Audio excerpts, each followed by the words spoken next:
our second session for today and our first session regarding typical Najdorf endgames.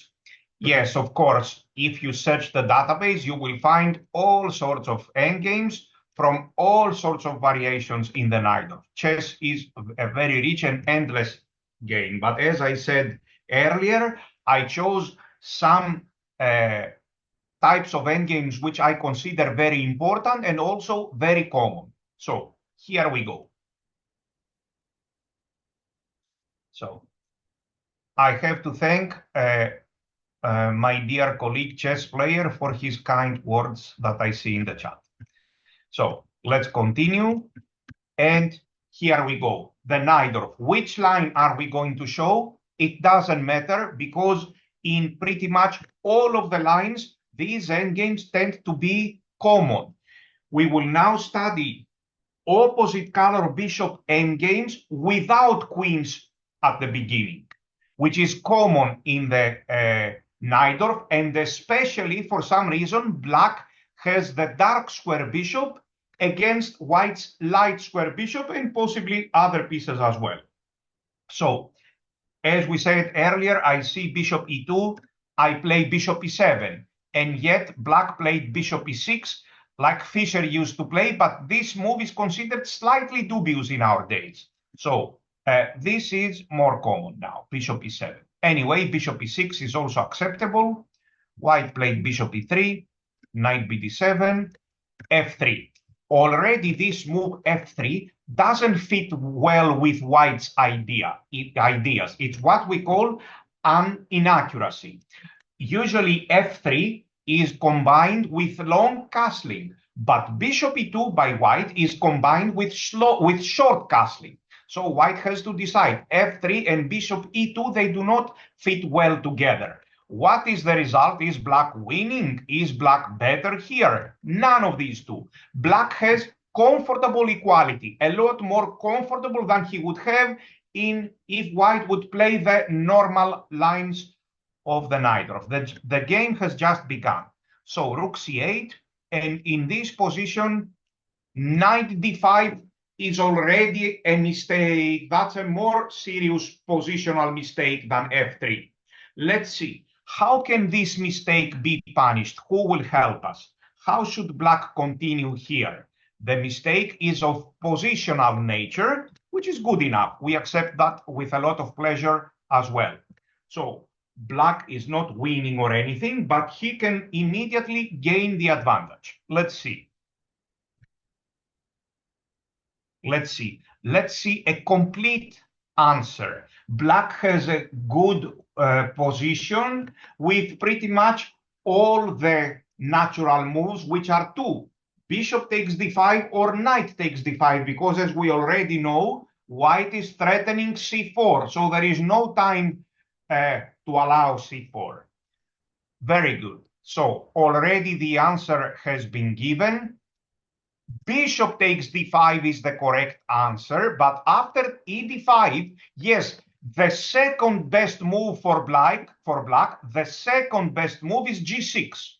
Very good move, intending bishop g7, and we castle short, and later we will try to play from our majority with f5, and we will make use of this f3 pawn, because white, as we say, has lost sight from this nice little square. This pawn should have been here. Black has a very good position with g6. However, g6 is only the second best move here. This is the best move. Look at this very typical idea, very typical trap, knight b6. The trap is not with knight b6, the trap is with rook c8. This move, rook c8, is a very good move anyway. This is the kind of traps that I want you to set. A trap which has no risk. It does not damage our position. Rook c8 is anyway a very good and useful move. And black is anticipating this move, which is a mistake. And after taking a knight b6, white cannot play c4. That's the meaning of the move rook c8. White cannot play c4, so he cannot protect his d5 pawn. he has to give up his dark square bishop. And now, after queen takes b6, black is already better. The biggest problem for white here is that his light square bishop is bad. And we feel some weakness on the dark squares because of this move f3. This pawn would have been much better off here on f2. So white played c4 and black goes g6. If it was black to move here, now we have extra ideas. For example, after a move like queen d3, let's say, how can black continue? We must always think out of the box. Yes, I know bishop g7 is a nice move, a move that you can play without much thinking. However, there is a clearly better move in this position. Which move is that? The move is, who will suggest it? Knight h5 is also interesting, and white will play g3. The move is bishop h6. The bishop stands much better on h6. This is very unusual. Normally, we won't be allowed to play bishop h6 because white should have his dark square bishop. So in this position after g6, white played queen d2, stopping bishop h6. However, I know one thing. You cannot play tough on the dark squares, my dear friend with the white pieces, when you don't even have a dark square bishop. So black's natural move is h5, very good. The idea of h5 is first to play this move, bishop h6, and activate the bishop, and maybe even later such ideas, h4, knight h5, and so on. White played queen here, and black played queen e3, rejecting the exchange. Black may want to allow it under better circumstances. Indeed, queen d2, and black played bishop h6, queen takes, and bishop takes. One may wonder, one player without much experience may wonder, but should I play? I know black is obviously standing well, but should I dare to play such a position against a lower rated opponent? Or due to the presence of the dark square bishops, I am running increased risk to make a draw? The answer is no. In fact, the pair of bishops, the opposite color bishops are presenting us with even bigger winning chances. Imagine here having this bishop, for example. This position, I would call it more or less equal. Black still stands very well, but it's more or less equal. No, this bishop is really very good. Bishop d3 was played, and black castles. This is debatable. Should he castle or should he play king e7? Maybe the position is still quite complicated. It's not so simple, so black decides to hide. So let's see how the game continues. Knight here, intending obviously f5. b4 and f5 was played. White plays h4. On one hand, this move is fixing our pawn structure. On the other hand, this is what I call an unhealthy fixing of the structure.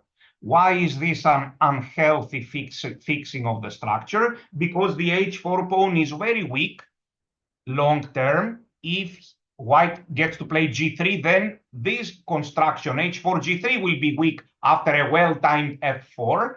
And so this is not a good way to fix the structure. This move was played because white seems to have some problems with his king. He has to go away, and a very nice sacrifice by black. He played here. It's not even a sacrifice. Bishop e2, because if white plays this, then obviously knight g4 is coming with very active play. So here, f takes c4, knight takes, and knight takes c4. Black has developed a very strong initiative with the opposite color bishops. In fact, if white takes here, his position is falling apart. We will take with the rook, and black here must win at least one pawn. At least one pawn. Maybe we should not even be satisfied with one pawn before naturally exchanging some pieces. So after this, white refused to exchange, and he played here, and This led to a winning advantage for black, an even bigger advantage, rook e5, and white won this game very easily. He has the better minor pieces. White's position is falling apart. Black won this game very easily. We won't study it anymore. Very good. Let's study, however, a super high level game between two powerful grandmasters, Nisipeanu and Anish Giri, with the black pieces. So let's see what happened. Bishop g5, bishop e6. Black is threatening knight bd7 to connect the knights, making the move bishop g5 irrelevant. So white has to capture right now to justify his previous moves. Here, queen d3, and the most accurate move, just like you have already seen in my game, is bishop e7. The idea of bishop e7 is to quickly protect this pawn and open up this square for the knight to control the d5 square. This move was played. If knight d5, black has the time to play this move. Remember, we don't like to play here and knight c6. In Najdorf's with opposite color bishops, here we are in Najdorf, a Najdorf position with opposite color bishops. It is very important for black to develop the knight on d7 without blundering. So let's clarify that again. In all the Najdorf positions with opposite color bishops and queens on the board, other material as well, we must definitely avoid knight c6. The knight has to be here in order to control the important d5 square. So after knight d5, in fact, black can play this move knight d7, preparing to eliminate this knight. And look, if he takes here, here comes the fantastic move in the style of Bobby Fischer. King takes e7. Black has a great game after that. For example, queen b6 and knight f6. Let's say here, rook to d8. Actually, what? Here, let's say rook to c8, rook to d8. Black has a clear advantage in this position. If you remember, we will play here, and in general, our plan is not d5 in a position like this. Let's say we are here and here. Look, our plan is usually not d5 unless we calculated it very precisely, because white will be happy to get rid of these ugly pieces. In fact, we need to play as many moves as possible from the queen side, here, a5, b4, a4, and so on. And we would like to keep white with these inactive pieces for as long as possible. Can you do it for 8 moves? Do it for 8 moves. Can you do it for 9 moves? Keep white busy with the bishop on f3 and the rook on e1. For 9 moves, even better. So the more we play with these while white has these inactive pieces, the better for black. Very good. Let's go back. So bishop e7 was played, rook d1, knight d7 very quickly, and knight d5. This time, black is in time to capture the knight, and he plays b5, which is very interesting. He can play other moves as well.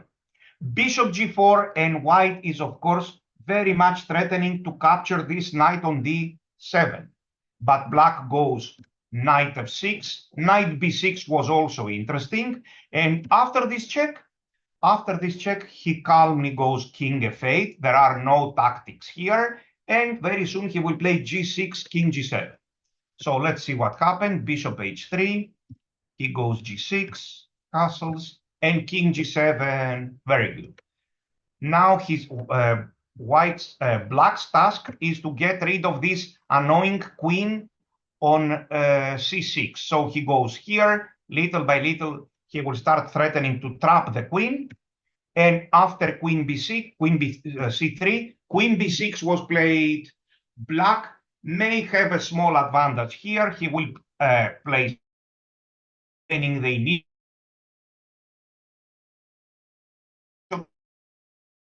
We always consider such an idea. Black will almost definitely play h5 at some moment, gaining space and isolating this bishop on h3. and so on.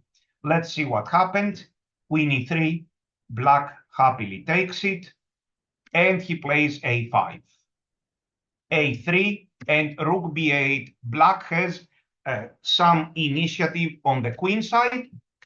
With perfect play, the position is a draw, but here black still is better, has some advantage. So here, one move to definitely avoid is this one.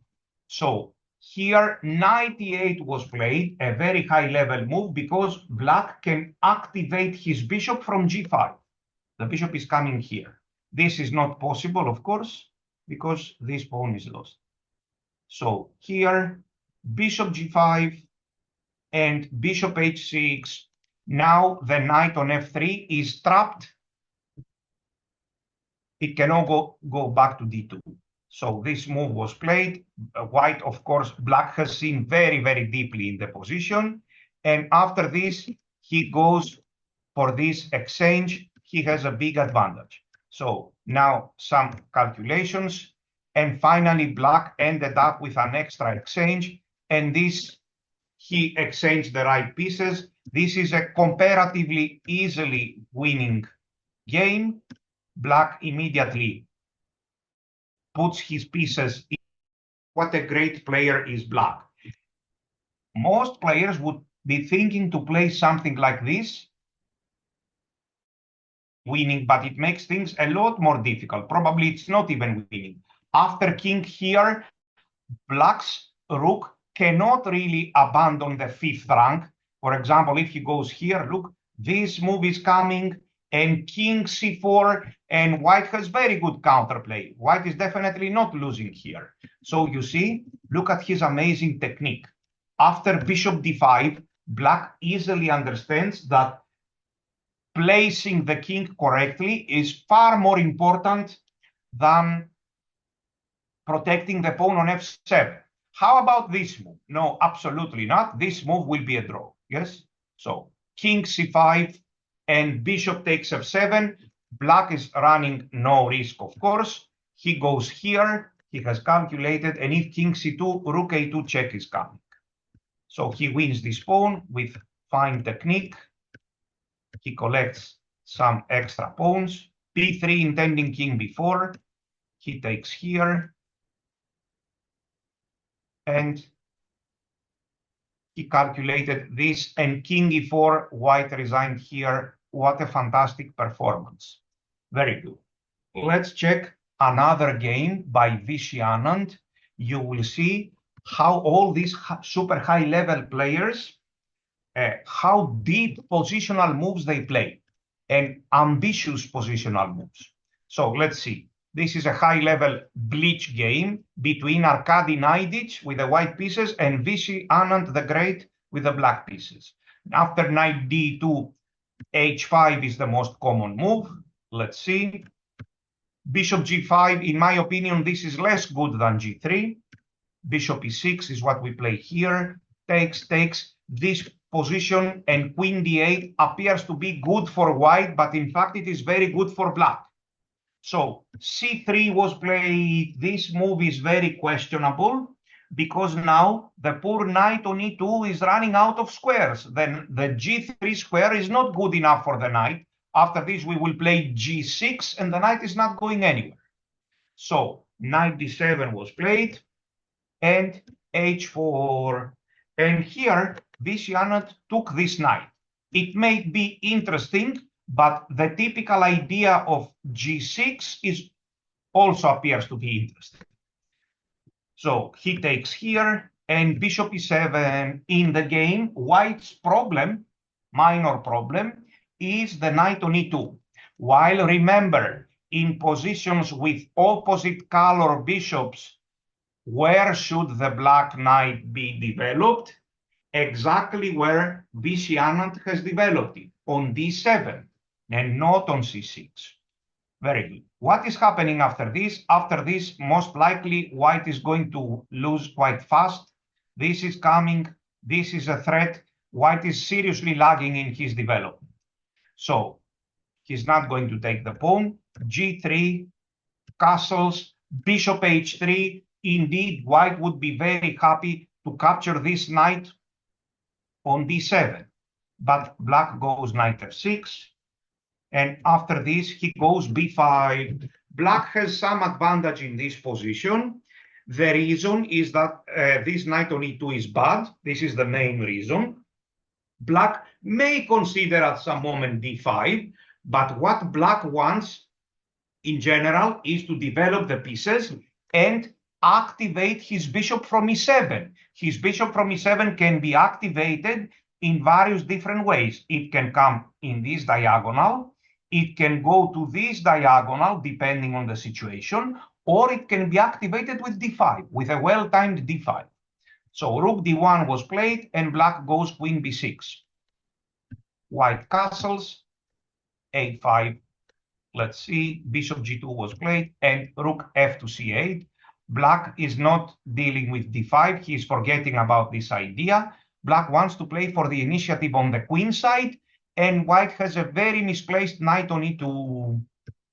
Bishop f3 was played and b4. c4, g6. I wouldn't like to criticize Vishy Anand, but to me, this move does look a little bit maybe premature. But this is only a bridge game. So g6 was played. This is necessary. And a4, very well played. Knight g1, white is trying somehow to do something with his knight. He cannot leave this knight here forever. The queen goes here, knight goes to c5, and later to e6. So bishop f8, look how Vishy Anand plays magical chess, activating all of his pieces. And finally, the knight comes to d4, practically forcing white to sacrifice the exchange, but the compensation is not enough. Black has good winning chances. Please note, it is important that white is not able to play knight f4, which he did, because of bishop h6.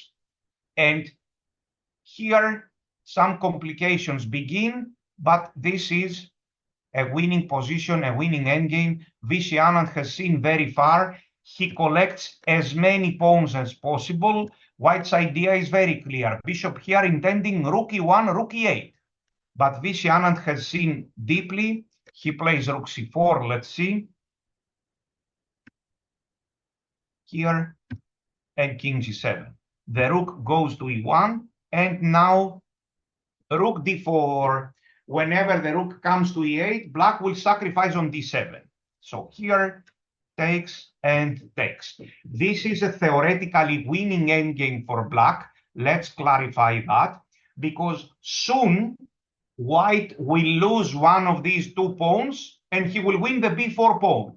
And we will reach, here it comes, and we will reach a typical endgame where you may remember me saying that rook and two connected passed pawns almost always win against rook and one pawn. Black is trying to create two connected passed pawns with these 3 against 1. He will create them, and this is winning. Rook and two connected passed pawns always win against rook and one passed pawn. So let's see what happened. Anand carefully starts pushing the pawns. He puts the rook on the best square. If somebody asks, I take the rook and I put it in my pocket. Where is the best square for the rook out of all these open squares in the board? Which square is the best? The best is the b3 square.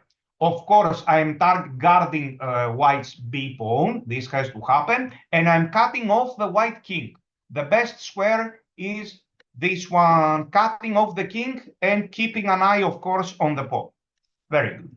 Here, h4, that's a very well-known technique.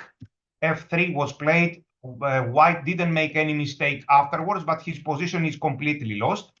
King here is the way to play. The king is advancing, and this is a completely lost position. f5, white is just a spectator. He cannot do anything. Check here, and king g3 threatening checkmate. That was the end of the game. Very good. So let us now check one of my games, a very basic type of endgame, very common in, no, just a second. So I would like to show another very important game, which I forgot. So this very important game, again, with the opposite color bishops, showing, we cannot continue without showing this game. So showing great technique in the endgame with with opposite color bishops. So let's see, knight f3 was played, and queen c7 is a good move here, stopping bishop c4. Typically, white has to play a4. We mentioned that several times. Bishop here, a5. In the Najdorf, we usually don't mind about this fixing of the structure with a4 and a5. There are, however, other openings and other positions where preventing this fixing of the structure is very, very important, very, very crucial. Yes? Okay. So black castles, this is still theory. And the plan, black wants to avoid this move for now because knight g5 can be very annoying.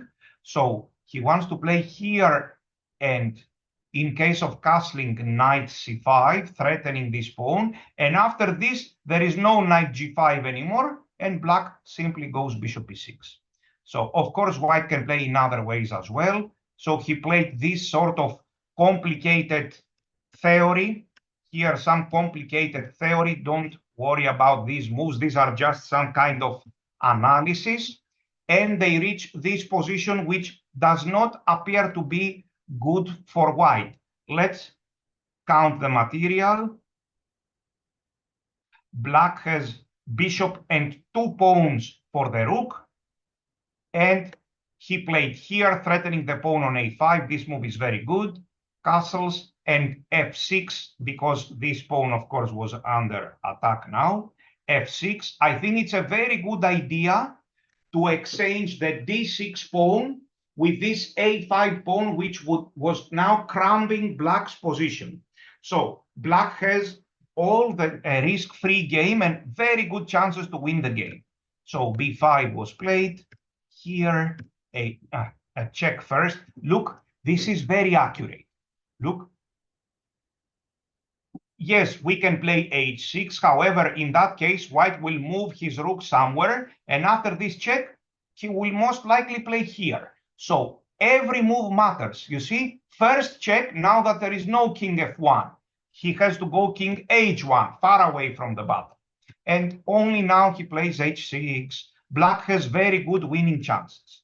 So this move was played, and here a5, white is just waiting. There is nothing he can do. And rook c7. Black's idea is to play b4, or maybe to play a4, intending a3 to break white's position. So finally b4 happened, and b3 with very good winning chances. Here, bishop d4. And this clever little move, because if black takes on d5, white takes on d4. It doesn't really change anything. In fact, it is even losing material because black plays here. And after this, black took here and bishop f2. In fact, this is a winning endgame for black. Just remember, of course, not to allow your pawns to be blocked. All the pawns should go on light squares. This has to be here, e4, h5, g6 if necessary, and so on. Very good. Bishop d5 was played. Rook c2, let's see, b3. And how should black continue here? Of course, one move is beyond question. How should black play?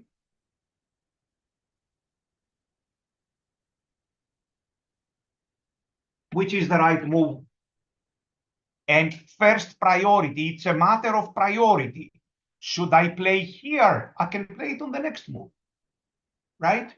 Be careful, very careful of the move which you can play later. I am thinking rook b2, bishop g3, which technical move? None of these moves. No, none of these moves. There is another priority for black. Let's learn the right technique.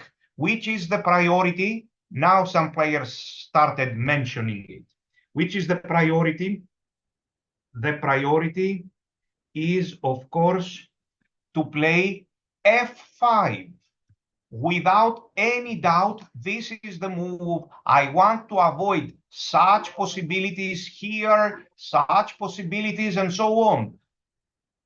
Quickly f5 and possibly even e4. The only reason that I may not play e4 is that I can definitely play e4 one move later. So I have something else to do. So bishop c4 was played, and now e4. Indeed, this move, no, this move, there is bishop d3. Yes, here. Could he play rook b2? He could, yes, but there is no reason for that. e4. I mean, this pawn is, if the bishop is even hanging, but this is completely pointless. Yes, the pawn is not going anywhere. In a pure rook endgame, rook b2 would have been one of our top priorities indeed. Here, our top priority is not to allow the pawns to be blocked. So f5, e4, g6 if necessary, and so on. This move was played. After g4, which is almost certainly the move to be played, I can consider this because I calculate here and e3. In that case, I may make an exception. But besides that, if I am not sure, if I have even the slightest doubt about e4, which move shall we play? I want to see it several times, suggested by all the players. Which move should black play here? No other move than g6, of course. Very good. Putting the pawns on light squares. So f5 was played, top priority, bishop c4 and e4, very good. Rook d5, now black calculates, can I play this check rook c1? Is this winning for me or something? I calculate, I may make use of the opportunity. He played king f6. For example, I also like this move, which is a big blunder because he can take here. Maybe we can still win with this move. I don't want to know. So king f6 and g4. Which move do we expect to see? I already play the move. If there is even the slightest complication, just g6. Very good. And rook d6 check. Look, the number of the pawns doesn't matter at all. Let's clarify that. Several players without much experience, it's absolutely normal, but we are here to gain experience. Several players would be afraid to lose pawns, but let's objectively look at what is happening. And f4, let's see what is happening. Is white ever going to create a passed pawn with h4 and g5? No. Is white ever going to find the time to push this pawn? Are you really hoping to play here and here and here and here and here? It looks like a fairy tale. While black is coming very fast and he's also playing against the white king. Remember, in the game of chess, there are two possibilities for a king.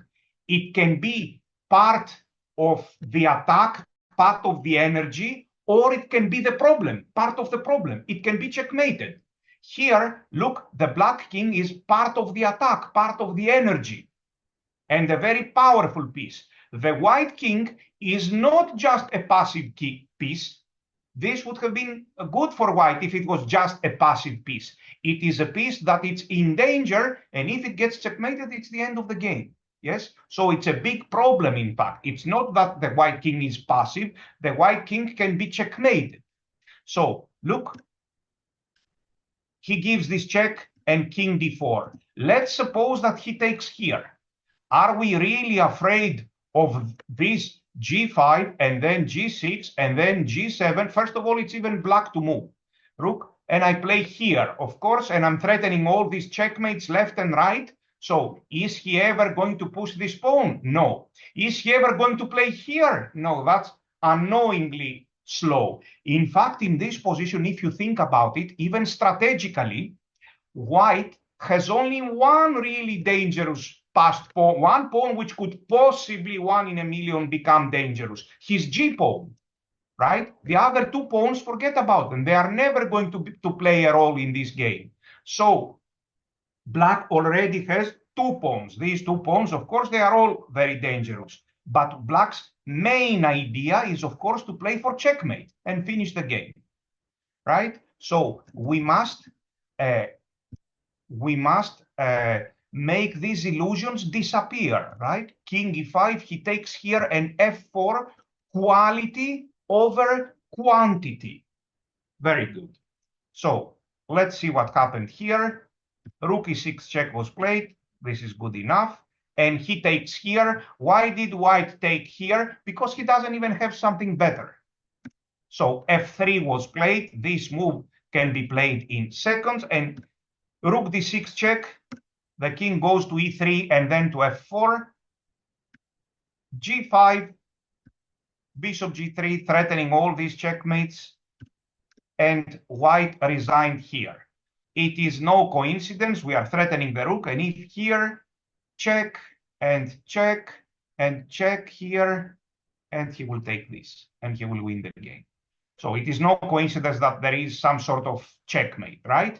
So we clarified the real threats from the fake ones, right?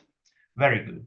Besides, remember my principle, very important principle. At some moment in these endgames, and in pretty much every endgame, calculation will be required. You cannot win the game safely without calculation unless your opponent plays really very badly. In that case, yes, but it's going to be a rare case. So at some moment, we know very well that calculation will be needed. On the other hand, we also know one thing. If we see that indeed some calculation is needed, this clearly shows that we are on the right path. I have repeated these sentences many, many times because I want them to become part of your way of thinking, even if you are an amateur player or an international master or even a young grandmaster, because these mistakes are not so common, but they do exist even in grandmasters games. Very good. So let us now check one of my efforts, and another quite typical type of endgame in the Najdorf, which is even more common, opposite color bishops with queens on the board. You will see it adjusted in the Najdorf all the time. If you search the database, it's full of games, hundreds of games. So I have the black pieces, and I'm playing against Grandmaster Stefansson. His rating is 2573. My rating is 2631. And we play in the Olympiad in Azerbaijan 2016. Let's see. Castles,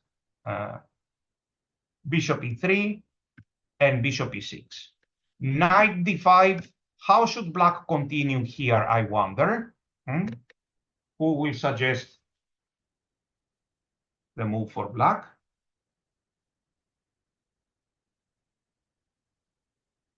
How should black continue here? Very good. The move is knight bd7. This move first, forcing white to make a concession. Now white does not have an easy way to protect the pawn on e4. White would like to play two moves at the same time. He would like to play f3 and c4, but obviously he cannot. White could play here with a big advantage if this pawn was not falling. Now black is winning a pawn. So knight bd7 is forcing white into a concession. The move queen d3 was played. This is basic theory. And now we take it. And after this, black has several good moves. Rook c8 is the most common move, but this rare move, not rare move, this strange move is also possible, knight c5. I have played it on a couple of occasions. So knight takes c5, d takes c5, and we will have a very nice blockade. The old computers, the computers of the past, would give a big advantage for white here, which is absolutely wrong, because they would think, they taught them to think that, oh, I have the pair of bishops and the connected passed pawn or white has to be better. But in fact, these positions are very good for black. We blockade this pawn, and rook f2 e1 was played. So a very good question is what is happening here, because it seems that black doesn't have a good way to get rid of the pin. If he dares to move the queen, bishop takes f6 comes, and white is winning. So how to get rid of the pin? This move is not good. There is a fantastic and typical idea. It will take a few seconds to show it. G6, look how chess is played. For example, here, king G7, protecting the knight with the king, and all of a sudden our queen is free to move. Look, queen C7. If he allows us, we will go here or even here, and f5 is coming. And if he takes here, look, this is just an illusion. We are not afraid of ghosts. King takes f6, and on the next move, this is coming, and f5 is coming, and black is better. There is nothing to be done against that. Black has a clear advantage. So remember this amazing idea. Bishop d5, rook f2 e1 was played by my opponent, which does not appear to be a good move. And now knight e8, intending f5, or g6, knight g7. What is wrong with this move? Well, this is annoying, bishop here. That's why I didn't play this. So after knight e8, we are already out of book. g3 was played, and f5, and here e4, knight f6, black has the advantage because the bishop on g2 is bad. So h6 is good, and here black is much better. The only problem for black is that he cannot easily push f4. So f3 was played. I have seen this move in advance. It's a very interesting move. And look at this very nice idea for black. I played bishop e5. This is a very nice positional sacrifice, which I'm sure you have seen several times. F takes e4, or he played here. I am bringing the pieces here, and F takes e4, and I'm sure you can see the move. How should black continue here? Of course, black must play f4 very good, strategically. I was preparing the ground to play f4. This is a very high-level game. I'm proud of this game because my opponent is rated 2573. He is a very high-level and experienced grandmaster. I took with the bishop. Taking with the rook was maybe slightly better. And I played queen e5. Bishop e5 was also very, very powerful. White is up a pawn, but the pawns are blockaded. All these e4, d6, d5 pawns, they are safely blockaded. And here, look, g6. Should I put the rook on the bishop on d4? Yes, taking with the rook, it is interesting. I was annoyed in particular by this move, d6. This is the move that I didn't like. Let's comment on this for a while, because if I take here, he comes back to life. I cannot take on e5. Queen d5 check is winning the bishop. And so it's this move in particular that it's very annoying. And he will play here, he breaks the blockade. That's the problem after rook takes f4. Yes, there is calculation behind the moves. Otherwise, rook takes f4 would have been very good. So here, and queen e5 to block. And now g6, I want typically to find a safe square for my king, which is in fact this square. Look, my king here feels a little bit unsafe. So g6. According to the engine, however, I won't forgive myself for missing this amazing move, and black is winning. Rook f2, I'm threatening now. This is a fantastic move. I should have seen it. There are no excuses. So g6 is what I played, and king g7, h5, king h6. This is very typical kind of play, securing the king on h6. And now I am ready. I don't have anything better to do but trade the bishops. So here his pawns are blockaded, and black has a risk-free game. So this move was played, but I don't mind at all. Queen g5, black has a powerful attack. He cannot even take here. There are always some threats. Here, threatening checkmate. The bishop from b7 is out of play. So anyway, we played and played several moves. He put his pawn there on d7. Of course, I was thinking for a long time. I was estimating these positions. Yes, it's not so simple. We were thinking for some time. I played h4 here, which is a bad move, and it is winning. I should have played this fantastic move. Look, can I take here? Yes, okay, but this is the least important. I played h4. This looks very good, intending h3 to have checkmate ideas. Look at the fantastic move by the engine. Bishop d4. He is allowed to create a second queen, but then queen f3 check is checkmate. Queen f3 check. Look, here, this is checkmate. Or he promotes to a queen, it's the same. It is checkmate. Check here, check, and checkmate. I missed this bishop d7. We kept on playing and playing. I finally won his pawn. Look, queen f6. It doesn't matter that white has one extra pawn on the queen side. He is never able to push the pawn. So I have always a strong attack. We played and played. I am collecting some pawns left and right. And here I calculated that this is not a perpetual, and my opponent resigned here. That was a fine game with queens and opposite color bishops. Let's see another great game.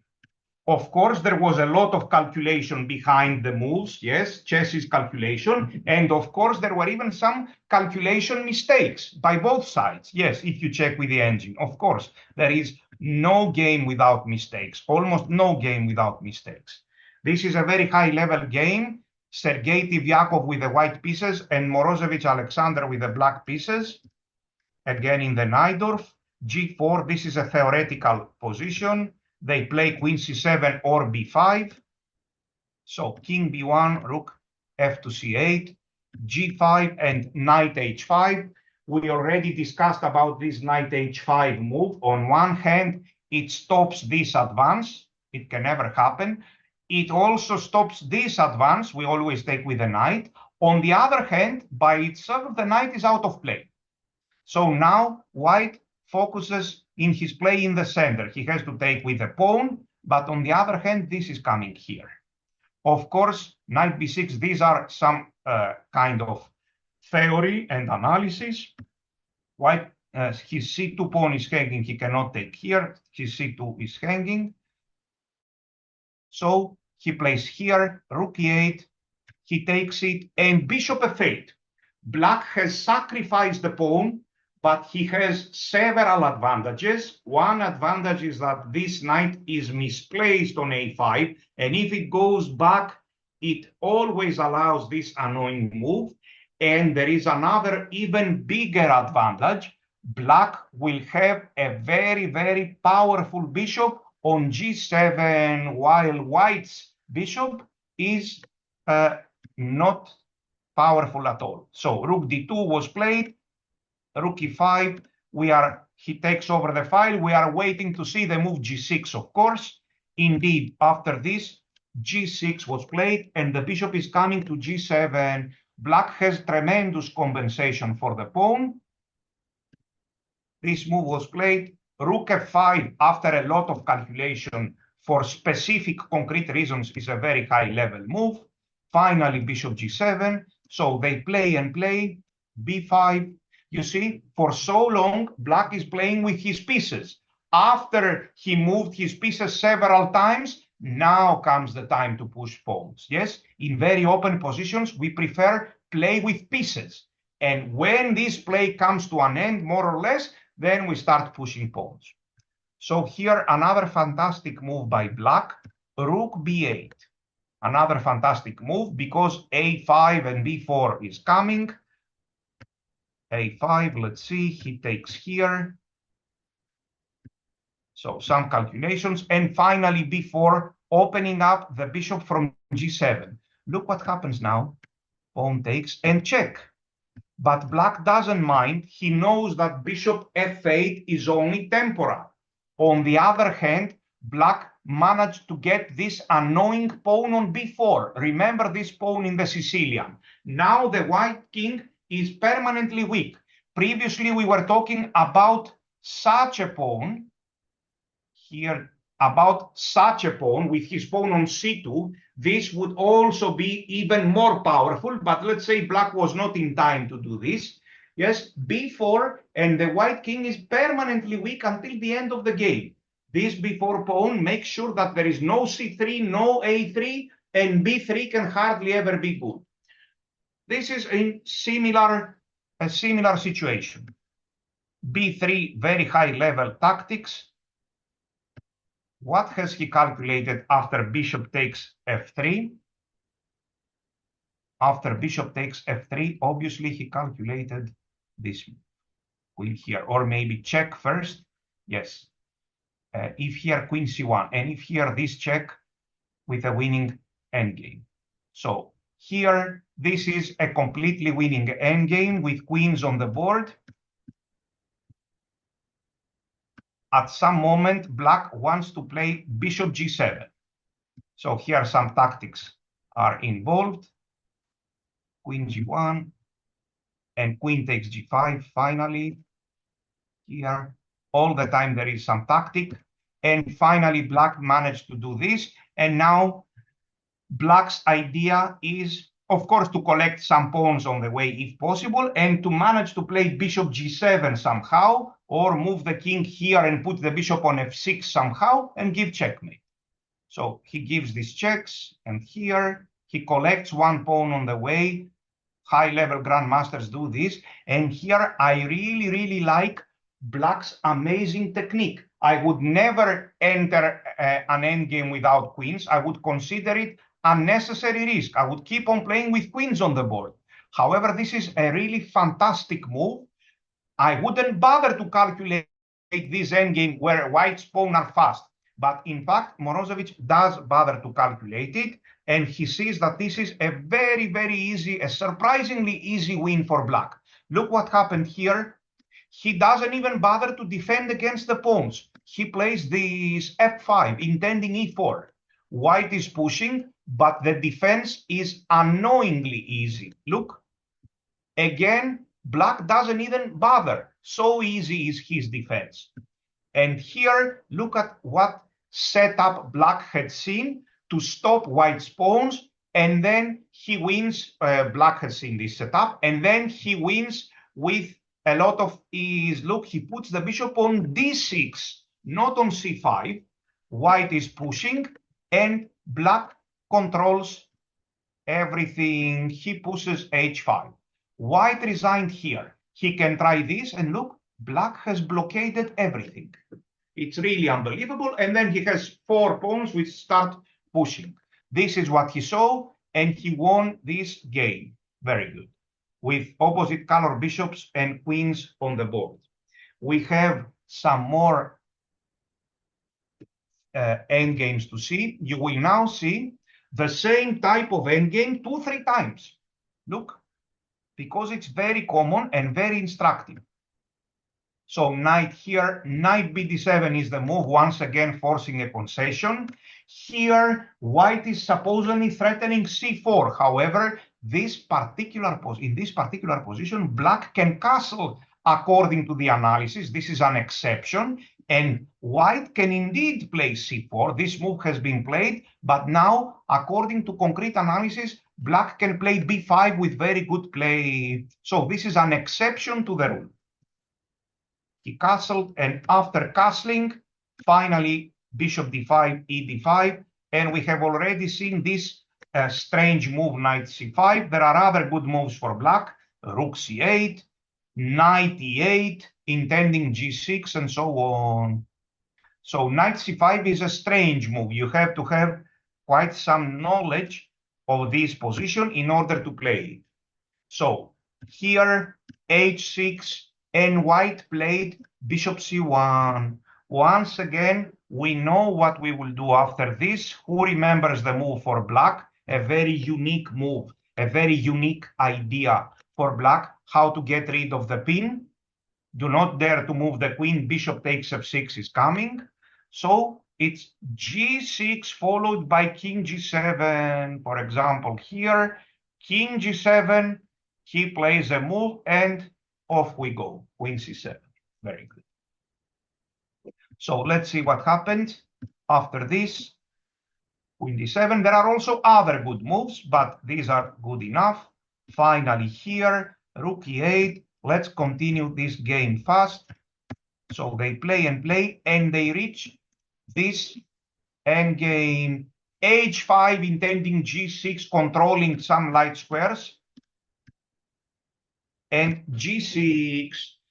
White's pawn on d5 is safely blockaded. In fact, white would have more chances for a draw if this pawn was missing and he could put his bishop on d5 or his queen. So white's problem is that this bishop is out of play and that his king is weak. White would very much prefer to have this position. So what is black's idea? To attack the white king, yes, to play up and down and provoke mistakes. Will black exchange the queens here? Absolutely not, unless he wins 1 or 2 pawns, let's say 2 pawns. So here they play up and down now. We don't pay attention to the moves. And finally, he plays this g4, and now the h2 pawn becomes a target. It's not so easy, of course. So here again, up and down, left and right. Here, white cannot take here because he's checkmated. So they reach this position, and white is now stuck. He cannot go here because h2 is hanging. He cannot take here. So let's see what happens. White is stuck. He cannot offer a queen trade because he gets checkmated. So he plays here.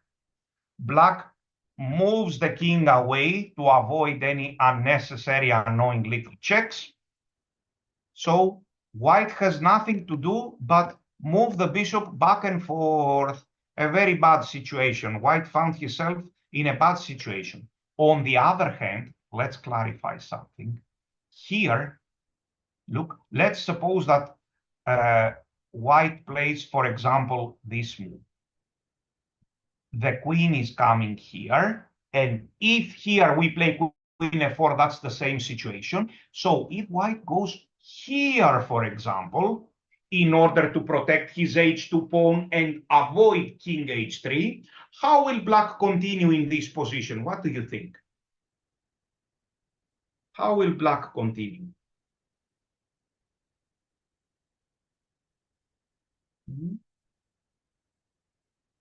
There is a very basic move to be played here. Very, very basic move. How should black continue? Without any doubt, black will play here. Now, there are complications with various checkmates because now there is coordination of pieces and pawns. Now we control both the dark squares with our queen and bishop and the light squares with the pawn. And when this is happening, checkmate patterns appear. So one may wonder, but can I ever lose this pawn? No, of course not. How will white find the freedom to move his queen, take here, and happily come back? What will black be doing in the meanwhile? Yes, he will be collecting pawns and pieces. That's what he will be doing. So this position with the pawn on h3 is completely winning for black. Too many threats are now gathered, and it's difficult for white to find good moves. Very good. So queen f4, and white is stuck, and black goes b5. White plays here. He cannot really take it because another passed pawn will be created, which is running happily by itself. See, here, another power has been added. For example, here, black will soon be in Zugzwang. White will soon be in Zugzwang. Look here. And if you go this way, c2 is coming. Let's see what happened. After b5, he continues here. And now look at black's fantastic idea. He takes on c4. White has to take with the pawn. And black calmly pushes his pawn up to a3. Look, a4, a5, black played here. If he plays this, yes, he can do that, but this pawn is really very loose. He is going to lose it in the end. Possibly a4 would have been the best, though. After this, black goes a4. Now, if white goes a3 on dark squares, it won't live for too long. So here, king g7 again, king f8. Let's see. And finally, a3. And now new targets appear. The pawn on a2. So let's see what happens. Here,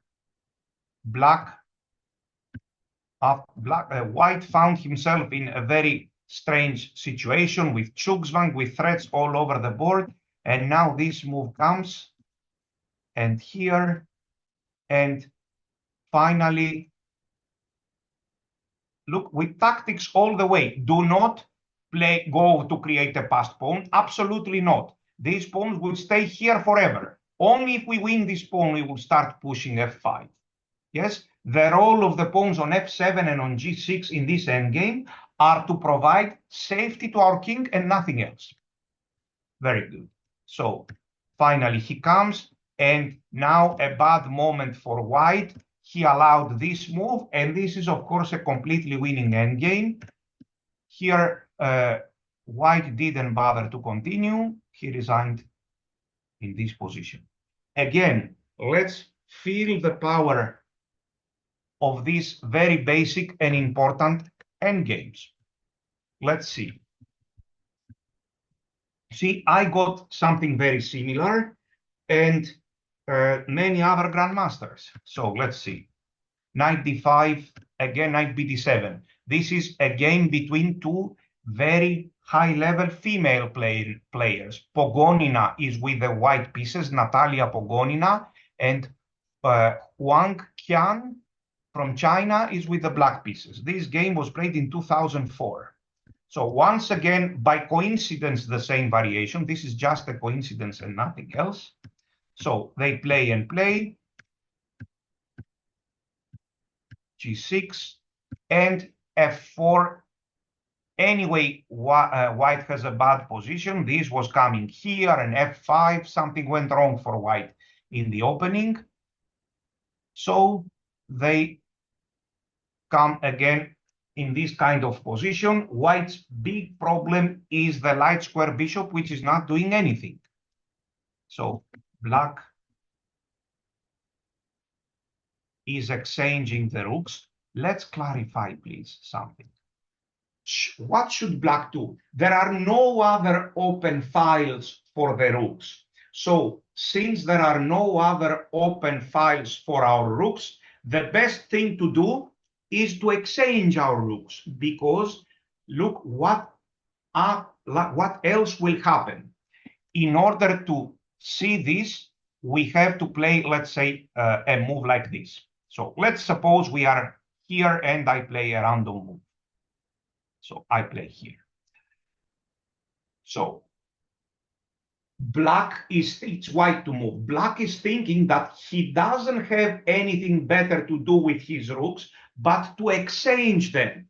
On the other hand, when he exchanges them, white will have a weak second rank and a weak first rank. Imagine these pieces gone, just like it happened in this game. Look, imagine these pieces gone. And now the black queen can enter on the second and on the first rank. If I put it here, if I add the rooks on the board, look, let's say I try to enter with the queen. Let me show you. Look here, and I say, no, I will never play this move. Look, our queen cannot enter anywhere. It's a board full of pieces. But if, imagine here, I remove the four rooks, then our queen can enter on the second rank, on the first rank, depending on the situation. So everything points out that black should trade the rooks because he doesn't have anything better to do. So she plays some useful moves, and there we go. We are soon going to see h5 intending h4, just like in the other game. Once again, for white to consider that he will go somewhere to win this pawn is completely out of the question. He will blunder everything on the way. So queen g5 was played, and here the defense of this position is really very difficult. Here, queen d4. After this, okay, I know there is check winning the queen, but I am talking about another move. Queen takes f4. Is this move good for black or not? Let's comment on the move queen takes f4. What do you think about this move, queen takes f4?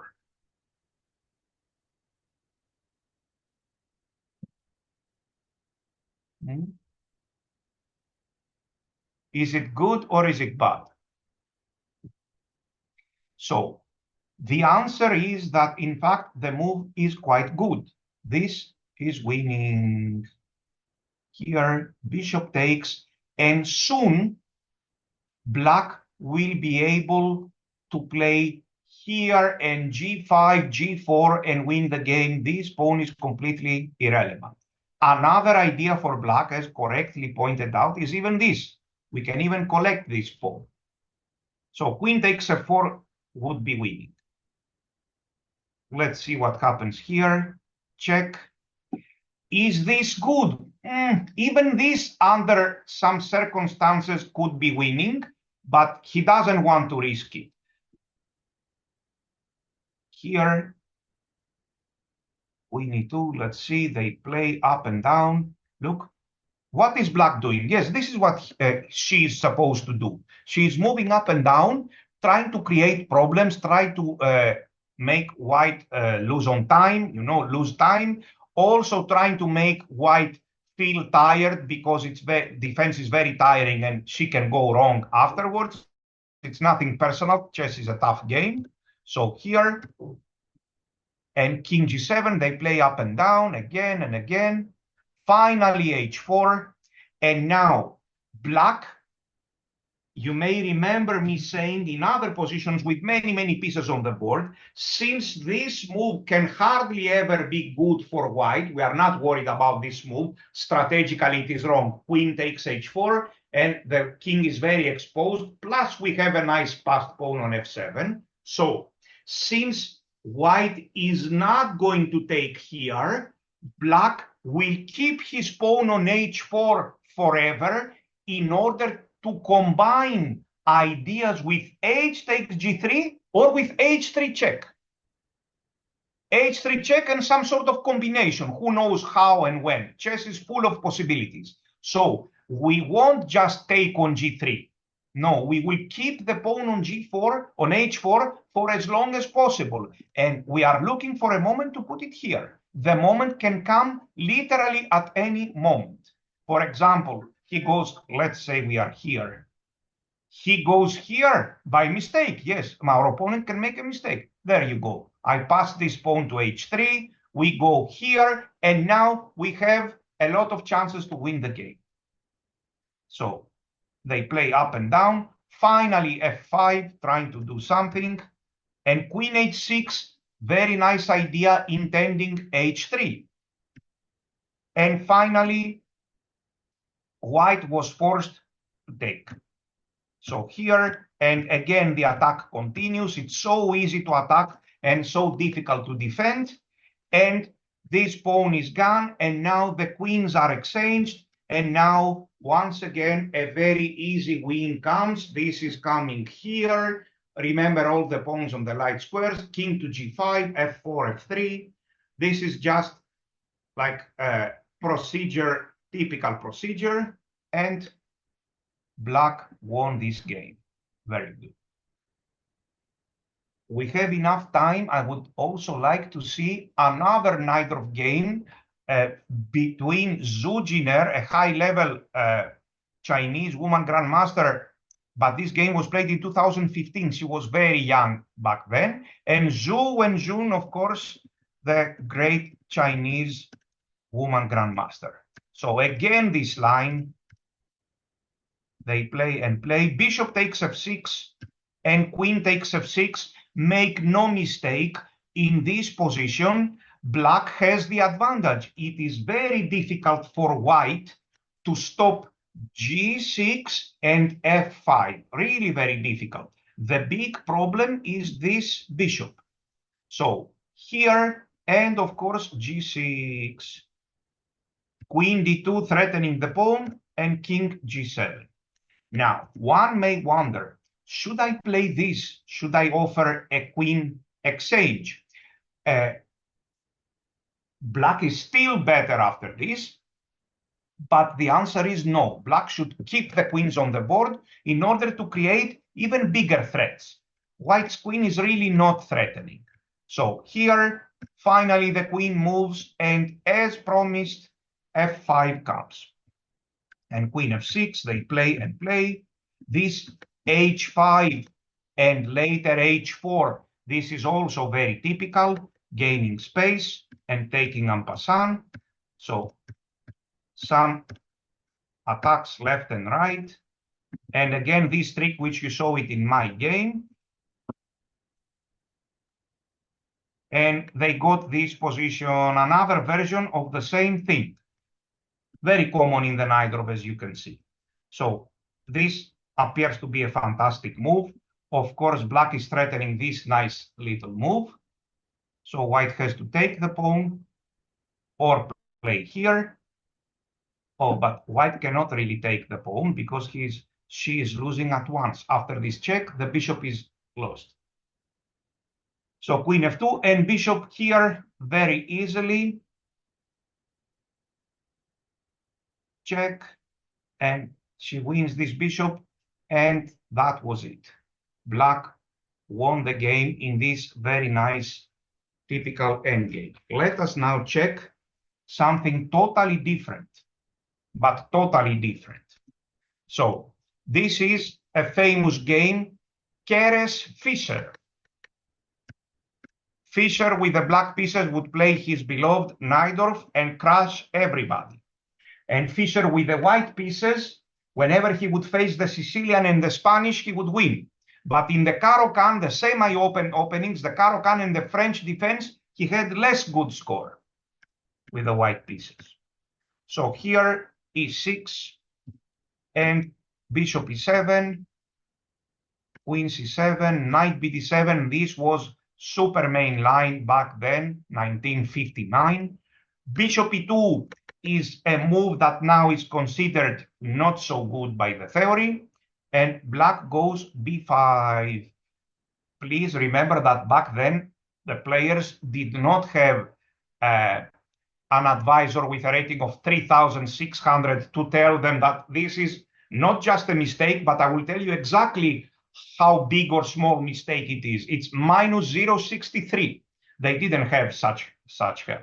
So bishop takes f6 is in fact a bad move, which the engine immediately points out.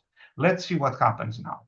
Knight takes f6, e5, bishop b7, and e takes f6. These type of endgames, these type of sacrifices, these type of sacrifices. So many games, you will find many games in the database with this sort of queen sacrifice in the past. The players didn't know that in almost all versions, 99%, black is much better all the time, no matter what, by taking the queen. We know it now.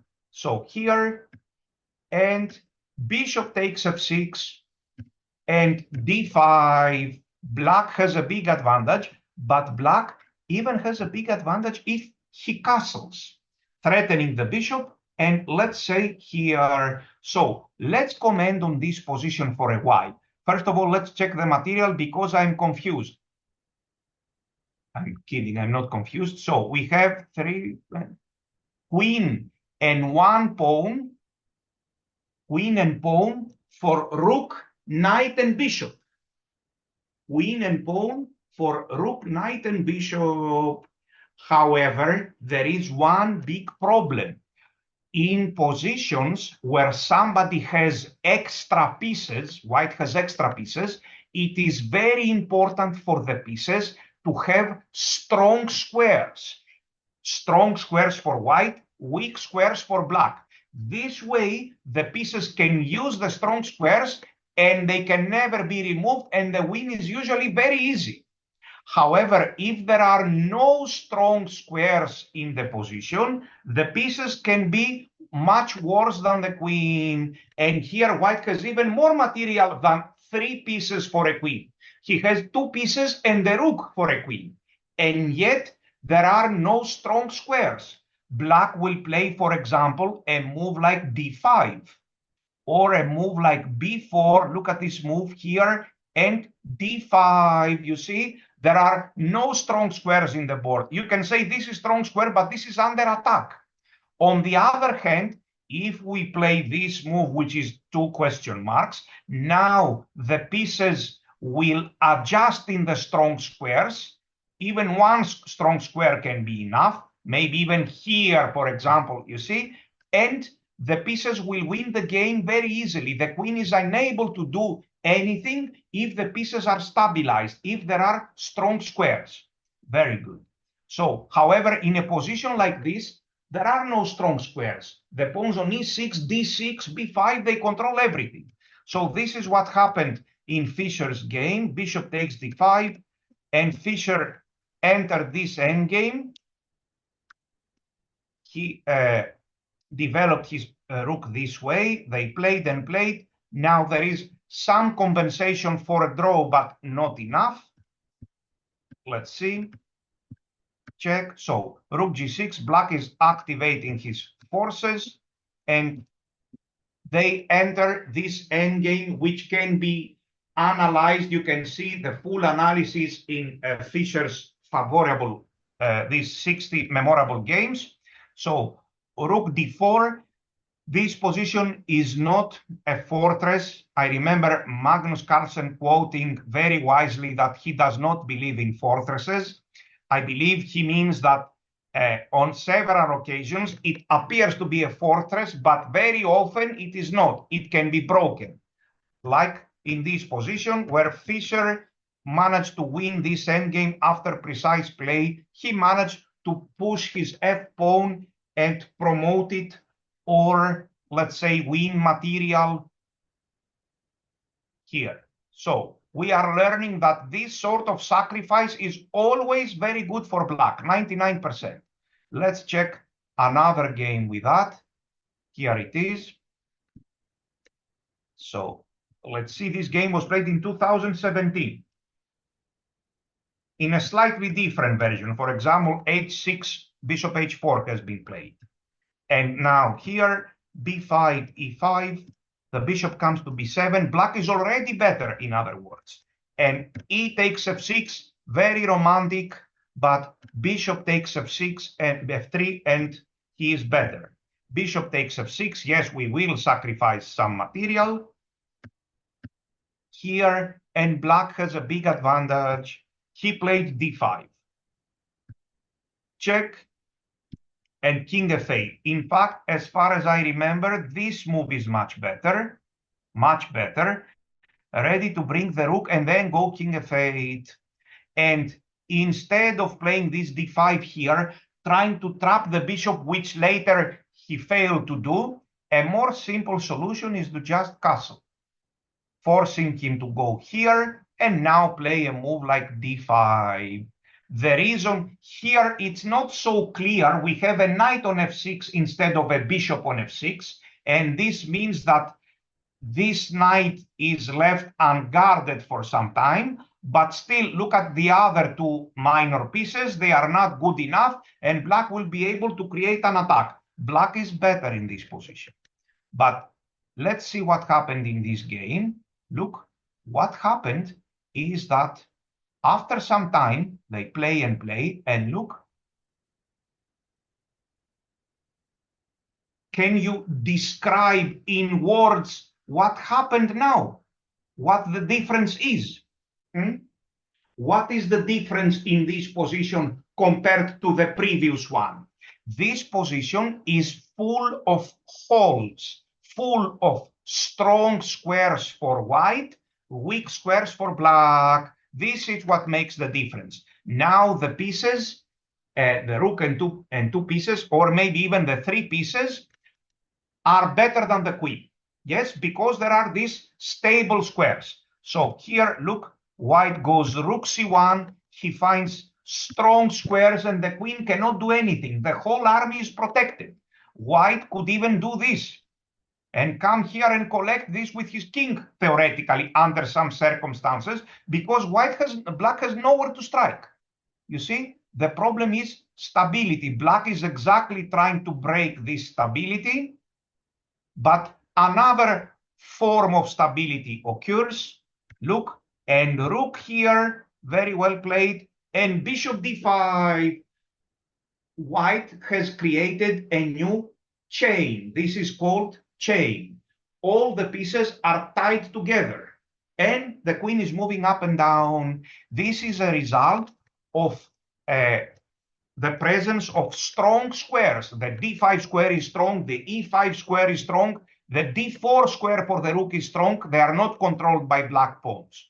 So white can easily stabilize his position. He is choosing different forms of, look, of safe constructions, and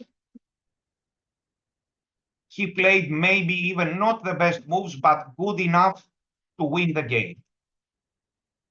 He played, and he even sacrificed, but the rest of the pieces are enough to win. So this is what they got, and black resigned here because the pawn will soon promote. Very good. So we learned this type of endgame, which in fact is surprisingly common. Let us check now some pure rook and queen or only rook endgames that are quite common in the Najdorf. So let's see this position. They play and play. I play the opening moves fast. And this is what they got.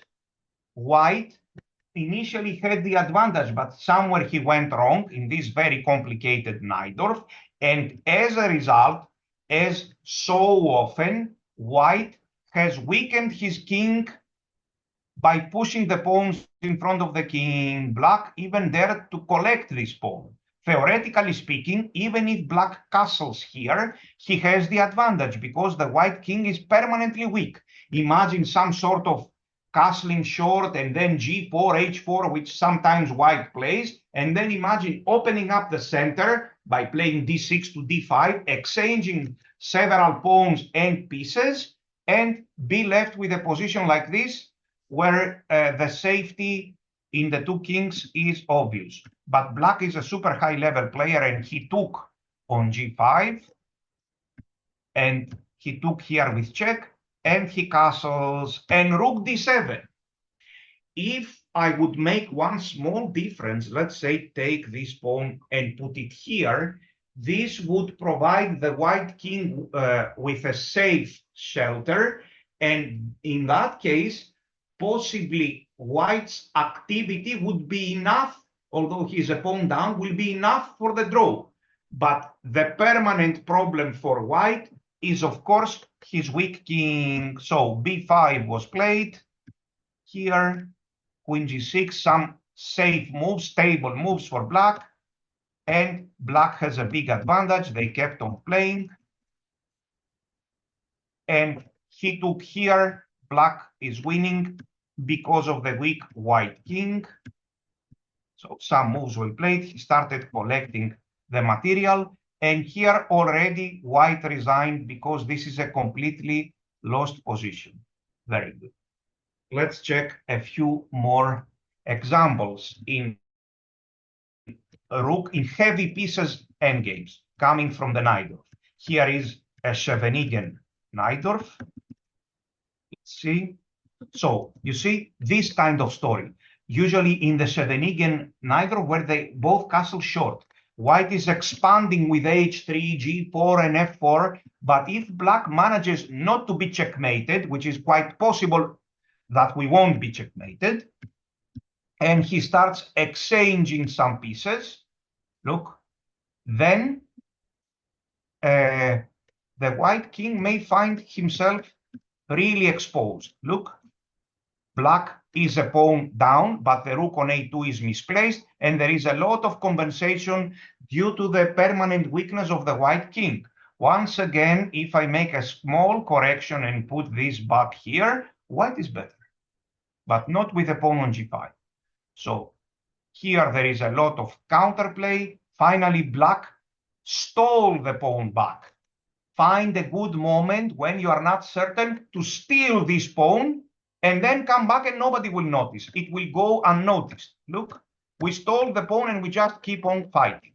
And this is what they got, a position where white has zero chances to save himself, almost zero, because he is losing a pawn and also the king is permanently weak.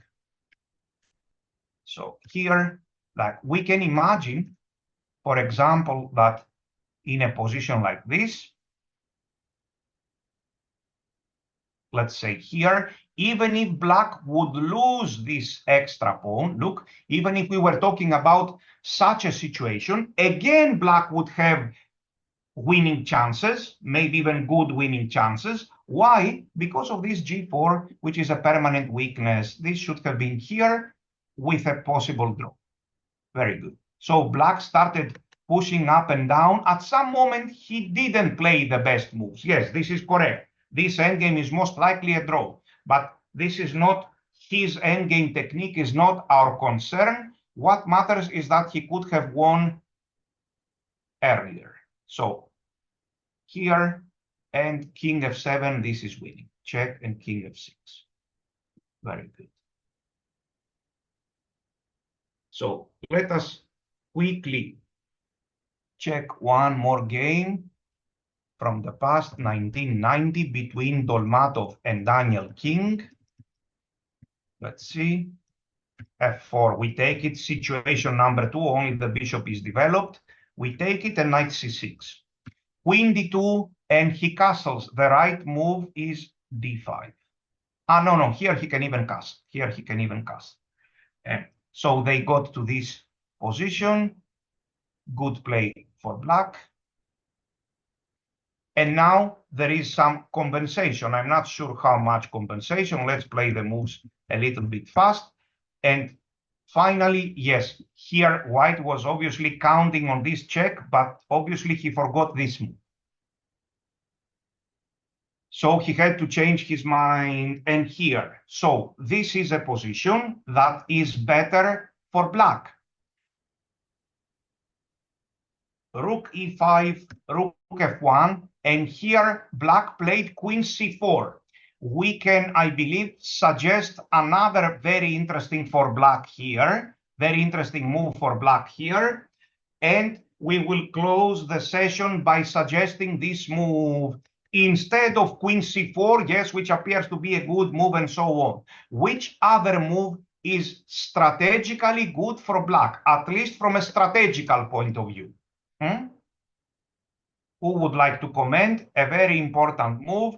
Kasparov has commented on that. Yes, this is also interesting, yes, but I'm talking about something else, some aggressive move, strategically desirable, and as you noticed, the move is b4.